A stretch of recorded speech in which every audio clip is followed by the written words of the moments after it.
अमित शाह की 31 मार्च 2026 की डेडलाइन से नक्सली खौफ में हैं। सुकमा में शांति वार्ता को लेकर नक्सलियों ने प्रेस नोट जारी किया है। शांति वार्ता के लिए अनुकूल माहौल बनाने की बात लिखी गई है। अनुकूल माहौल के लिए कगार अभियान को रोकना जरूरी है, नक्सली ने कहा। और विजय शर्मा के उठाए गए विषयों को एजेंडे में तय कर सकते हैं। नक्सलियों की उत्तर पश्चिम सब जोनल ब्यूरो प्रभारी ने यह प्रेस नोट जारी किया है।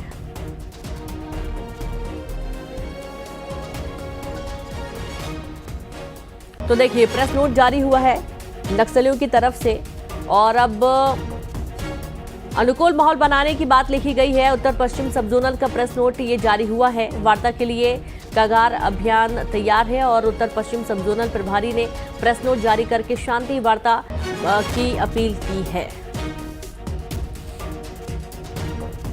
तो देखिए, साफ चेता दिया गया है, या तो मुख्य धारा से जुड़ जाइए या फिर मरने के लिए तैयार है। और उसके बाद से नक्सलियों में खौफ है और अब इस प्रेस नोट के माध्यम से शांति वार्ता की अपील की गई है। खबर रतलाम से, जहां पर रत्तागढ़ खेड़ा में टेंट व्यापारी के मकान में आग लगी और आग से टेंट का सामान जलकर खाक हो गया।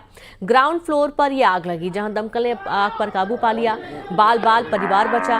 बिलपांग थाना इलाके में यह हादसा हुआ है। बड़ी जानकारी आपको रतलाम से दे रहे हैं, जहां पर रत्तागढ़ खेड़ा में टेंट व्यापारी के मकान में भीषण आग लगने का मामला सामने आ रहा है और आग से टेंट का सामान जलकर खाक हो गया। जहां ग्राउंड फ्लोर पर आग लग गई और दमकल ने आग पर काबू पा लिया। बाल बाल बचा परिवार। बिलपांग थाना इलाके में यह हादसा हुआ है।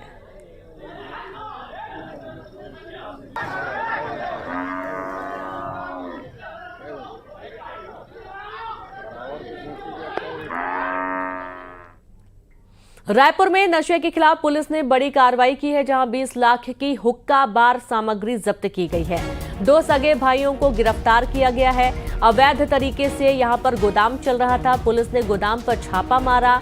खमारडीह थाना क्षेत्र का ये पूरा मामला बताया जा रहा है। खबर रायपुर से आपको दे रहे हैं, जहां नशे के खिलाफ पुलिस ने एक बड़ी कार्रवाई को अंजाम दिया और यहां पर 20 लाख की हुक्का बार सामग्री को जब्त किया गया।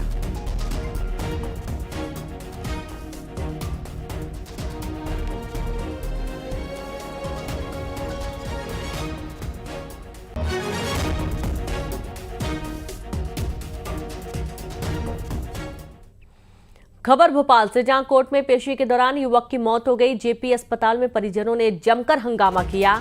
वाहन चोरी के मामले में ये गिरफ्तारी हुई थी। जेपी अस्पताल में परिजनों ने हंगामा किया। 3 थानों की पुलिस मौके पर पहुंची, जहां परिजनों ने पुलिस पर लापरवाही के भी आरोप लगाए हैं। पेशी के दौरान युवक की तबीयत अचानक से खराब हो गई थी। बड़ी खबर आपको दे रहे हैं भोपाल से, जहां कोर्ट में पेशी के दौरान युवक की मौत मामले में परिजन काफी आक्रोशित नजर आ रहे हैं। जेपी अस्पताल में परिजनों ने जमकर हंगामा किया और यहां पर वाहन चोरी के मामले में गिरफ्तारी की गई थी। जेपी अस्पताल में परिजनों ने आरोप लगाए हैं कि पुलिस की मारपीट और प्रताड़ना से युवक की मौत हुई है। 3 थानों की पुलिस मौके पर पहुंची है। परिजनों ने पुलिस पर लापरवाही के आरोप लगाए हैं और पेशी के दौरान युवक की तबीयत अचानक से खराब हो गई थी और भी कई गंभीर आरोप पुलिस की कार्यप्रणाली पर परिजन लगा रहे हैं। और संवाददाता वासु चौधरी जुड़ गए। वासु, क्या है पूरा मामला?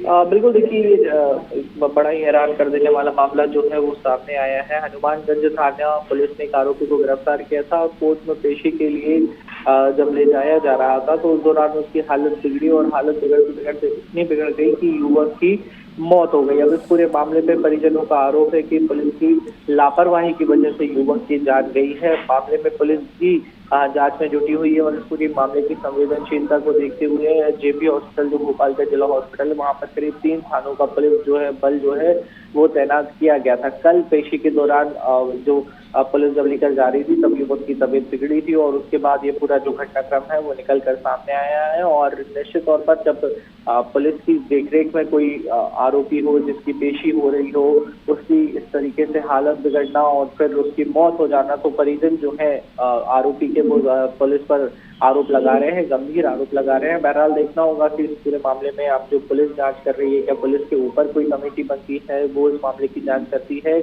और जांच में क्या कुछ तथ्य निकलकर सामने आते हैं। दूसरी पहलू इसमें ये भी है, वो मेडिकल रिपोर्ट का है, तो पीएम भी होगा, तो विस्तृत पीएम रिपोर्ट जब आएगी तो उसमें भी कई खुलासे हो सकते हैं। जी बिल्कुल, बहुत शुक्रिया आपका जानकारी के लिए वासु। और इस तरीके से इस पूरे मामले में अब जांच की जा रही, 3 थानों की पुलिस मौके पर पहुंची है और परिजन आक्रोशित हैं, आरोप लगा रहे हैं कि जब पुलिस कस्टडी में था युवक तो उसकी मौत हुई कैसे, उसकी तबीयत खराब हुई थी पेशी के दौरान, उसके बावजूद उसे समय पर अस्पताल नहीं पहुंचाया गया, ऐसा भी कहना है। वाहन चोरी के मामले में इसकी गिरफ्तारी की गई थी। थोड़ा तेज बोलिए। हाँ, गाड़ी है की चोरी का इल्जाम लगाया, इसकी हालत क्रिटिकल प्रॉब्लम में थी। हनुमानगंज थाने थाने वालों ने उनको तो पिकअप के लिए कोई ना कोई चाहिए रहता है। गलती रही है इसकी, पहले पीता है, ड्रिंक करता है, बस उसके वजह से इसको उठाया, इसको थाने में रखा, थाने में रात भर रखा और इसके ऊपर 70 गाड़ी चोरी करने का आरोप लगा दिया गया। उसके साइन ना करने की वजह से, उनकी झूठी रिपोर्ट पर अंगूठी ना लगाने की वजह से उसको रात को प्रताड़ित किया गया थाने के अंदर और सुबह इसको 4 बजे कोर्ट में पेश किया गया। मेरी माँ सुबह 8 बजे से आके बैठी थी यहाँ पर, सुबह 4 बजे लाने के लिए। इसको शाम को अभी 4 बजे कोर्ट में पेश किया, ऐसे लाश की तरह, ऐसे ही पूरा लटका। वो वीडियो ही दीदी के। हाँ। हम जब आए उन्हें, सर प्लीज आपको जो कार्यवाही करना है जज के सामने, यहाँ अदालत के सामने रोते चीखते रहे, इसको हॉस्पिटल ले जाने नहीं दिया गया। ये ऐसे पूरा लाश की तरह, वीडियो है आपको सेंड कर दूंगी मैडम मैं जी। लाश की तरह रखा पूरा और ये यहाँ आए लाए थे हाँ। जांच के लिए, जिंदा थे जब यहाँ लाए, लेके आए थे। मैम ने रिपोर्ट की, मैम ने कहा इसकी हालत क्रिटिकल है, इसको भर्ती करवाओ। भर्ती भी किया, मैम ने कहा लिखित में लिखा इसको भर्ती रहने दीजिए जी, इसको इलाज की जरूरत है। फिर भी कहले कि हमें पेश करना है इसको, और इसको यहाँ से उठा के ले गए मैम, वो वहाँ पेश कर दिया। उस 1 घंटे अंतराल में इसकी प्राण छूट गए वहाँ पे। दमोह के मिशन अस्पताल में जो हुआ उसकी चर्चा पूरे देश में है। अब इस मामले को लेकर छत्तीसगढ़ स्वास्थ्य विभाग भी एक्शन मोड में है।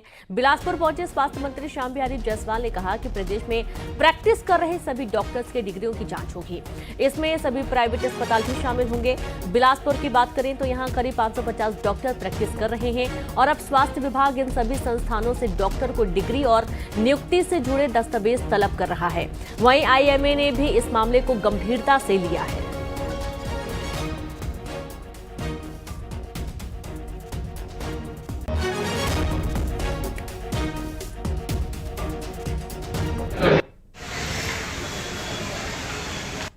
सरकार किसी की भी हो, हर सरकार का और हर व्यक्ति का पहला कर्तव्य होता है कि किसी के भी आपातकाल में जान को बचाया जाए।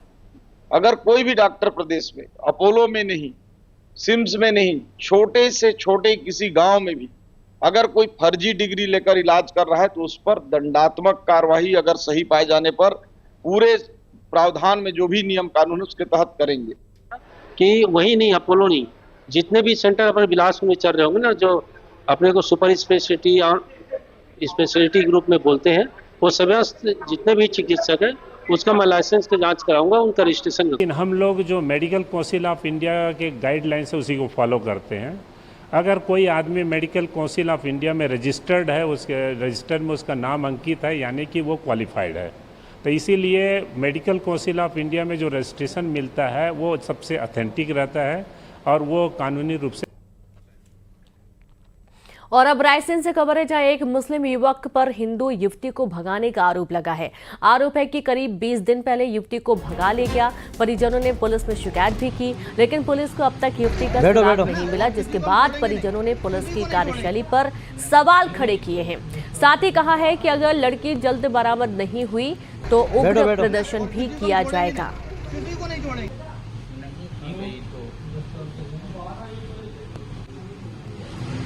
बैठो बैठो। भोपाल से खबर है जहां पर साइबर ठगी का अनोखा मामला सामने आया है।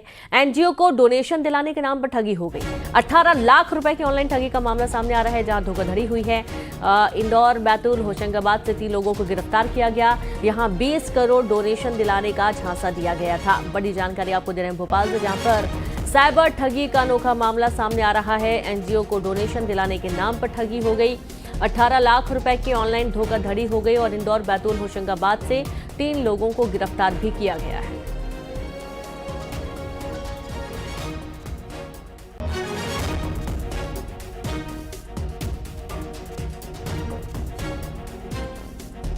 ऑनलाइन फ़ोन जो ठगों के द्वारा फ़ोन किया गया, जो एनजीओ संचालक है उनको, कि उनको काफ़ी बड़ी मात्रा में हम लोग फंड दिलवाएंगे कंपनियों से और ये फंड की 15% जो राशि उनको वापस करनी पड़ेगी। इस तरह करोड़ों के फंड के नाम पर उनसे 18 लाख रुपये ठग लिए गए। ये इसमें एक और नई चीज़ ये सामने आई है कि जो ठग हैं, साइबर ठग हैं, वो MP के ही निवासी इसमें इंदौर और बैतूल के जो आरोपी हैं उनको क्राइम ब्रांच ने 3 आरोपियों को गिरफ्तार किया गया है। इनको रिमांड पर ले गए, पूछताछ की गई। इनसे कई लोगों से इस तरह की ठगी और ठगी के प्रयास दोनों किए गए हैं। इनकी गिरफ्तारी के बाद इस तरह के जो ठगी है उस पर रोक लगेगी। ग्वालियर में जैन तीर्थंकर की प्रतिमाओं पर आपत्तिजनक रील बनाने वाले दंपति के खिलाफ आखिरकार FIR दर्ज हो गई है। डबरा के नरेंद्र जैन की शिकायत पर प्रीति कुशवाहा और लखन कुशवाहा के खिलाफ FIR दर्ज हुई है। आपको बता दें कि ग्वालियर किला तलहटी में स्थित प्राचीन जैन तीर्थंकरों की प्रतिमाओं के साथ एक परिवार द्वारा बनाई गई आपत्तिजनक रील सोशल मीडिया पर वायरल हुई थी और रील वायरल होने के बाद हंगामा खड़ा हो गया था।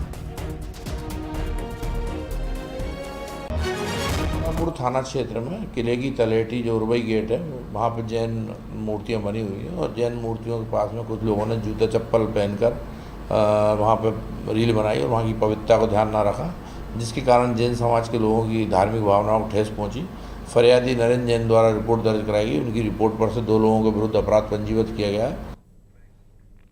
खबर कोरबा से, जहां कोरबा में पुलिस ने तहसीलदार को हिरासत में लिया है। सरकारी जमीन में गड़बड़ी करने का आरोप लगा है, उससे प्रशासनिक महकमे में हड़कंप मचा हुआ है।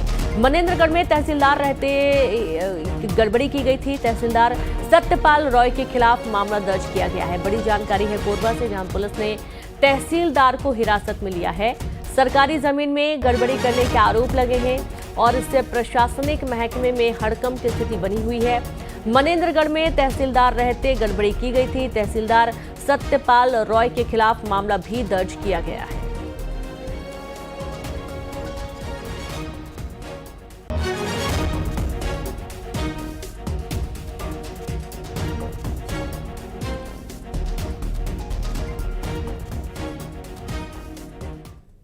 और अब शाहजहांपुर से खबर है, जहां वन विभाग की टीम ने कार्रवाई की है। लकड़ियों से भरे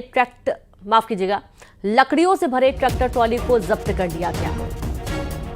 35 क्विंटल से ज्यादा लकड़ियां जब्त की गई हैं। बड़ी खबर आपको दे रहे हैं शाहजहांपुर से, जहां वन विभाग की टीम ने एक बड़ी कार्रवाई को अंजाम दिया। देखिए तस्वीरें आपके सामने है, जहां इस ट्रक में लकड़ियां लोड थी और इस लकड़ी को जब्त किया गया है। 35 क्विंटल से ज्यादा लकड़ियां बताई जा रही हैं, जो कि काफी कीमती हैं और इसे पुलिस ने जब्त कर लिया।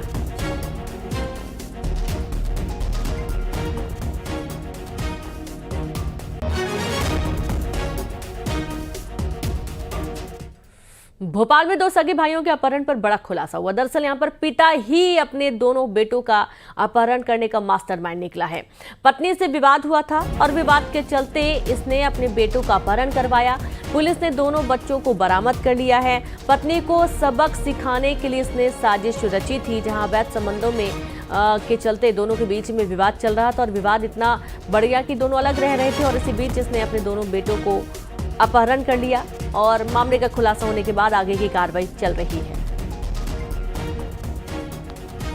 सर बच्चे मेरे साथ रहना चाहते थे, इसलिए मैं ले गया था। अब इसकी मम्मी भी हमारे साथ चलने को तैयार है कि मैं भी चल रही हूँ, चलो मेरे को दिक्कत। किस वजह से ले गए बच्चों को अपने साथ? सर वो बच्चे बोल रहे थे कि मेरे को मम्मी मारती है तो मुझे ले जाओ।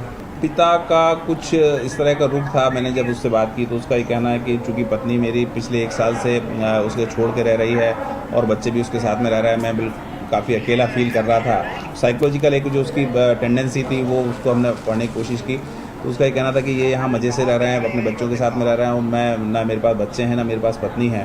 तो कुछ हद तक वो ये भी चाहता था कि पत्नी भी कुछ परेशान हो और बच्चे कम से कम उसके पास में रहें। और इसी के साथ खबरों में इतना ही। नमस्कार।